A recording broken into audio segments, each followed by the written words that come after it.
objective is to produce what's called high purity manganese sulfate monohydrate. That's a lot of words, but it basically means it's something that goes in car batteries increasingly, and it's replacing cobalt in a lot of batteries. So to actually make a viable commercial product, you have to get to 99.99% purity. All right, welcome back inside our proactive newsroom. And joining me now is Ralph Rushin, the CEO of Aftermath Silver. And Ralph, it's great to see you. I know you're in Toronto getting set for the big mining conference in Toronto next week. So glad you had some time for us. Really appreciate it. And good to see you.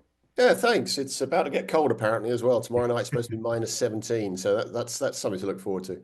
Well, you can heat it up with some drill results because you do have some exceptional ones that you're releasing today from your project in Peru. Tell everyone a little bit about where these drill results are from and more importantly, what you're seeing there.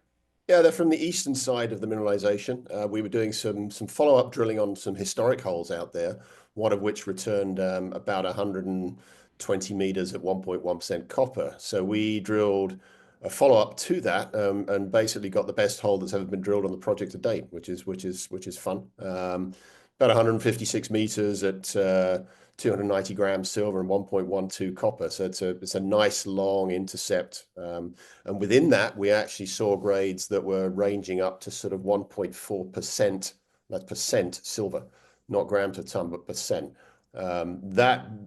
That kind of level of mineralization, that kind of concentration of silver means you usually have to go back and do check assays, which we had to do, when that delayed releasing these results for about a month. But in the end, we got there, and we're very, very happy with these, and this will be incorporated into the resource estimate that we're going to be revising in the next couple of months.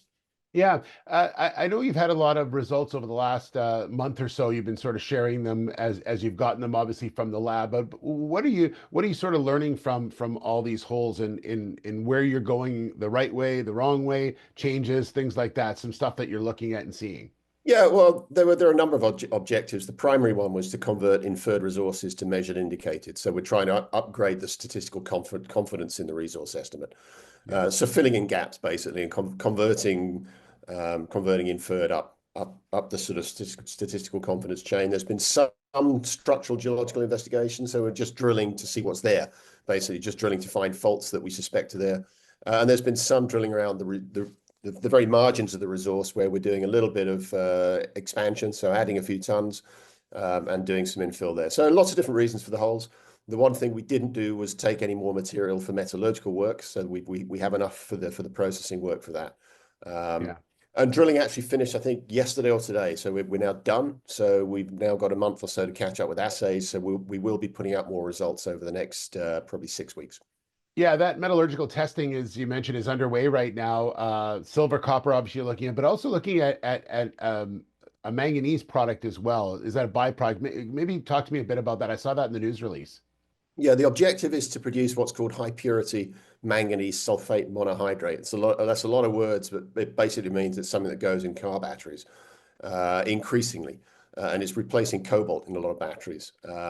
So to actually make a viable commercial product, you have to get to 99.99% purity, because any impurification metals that are in there, any impurities in there, can really mess around with the battery chemistry. So it needs to be very pure. It's complex chemistry, but we've been working with a group in Reno. KCA is the laboratory we've been using, and they've successfully developed what they think is a viable process route to get to a commercial grade product. The trick now is to scale that up to a mine level plant. Okay. Lastly, just as I mentioned, you're off to PDAC next week, and just wondering what the message is you're bringing to the people that will drop by your booth. That we're moving forward. I mean, we're taking a very staged approach to the project. We're making sure that all the T's are crossed and the I's are dotted, and that all the technical questions are successfly answered. You know, this kind of hydromet process route is complicated. We recognize that. So it's incumbent on us to make sure that we actually do all the work thoroughly and don't cut any corners. You know, it takes time, but we'll get there. We should be moving into the final stage of PEA engineering shortly. So we hope to have the indicative economics for the project later this year. Well, I know there's exciting days ahead, Ralph. It's going to be a busy one for you next week. Enjoy the conference, and thanks very much for joining us. Thanks, Steve. Bye-bye. All right. Ralph Rushin, the CEO of Aftermath Silver.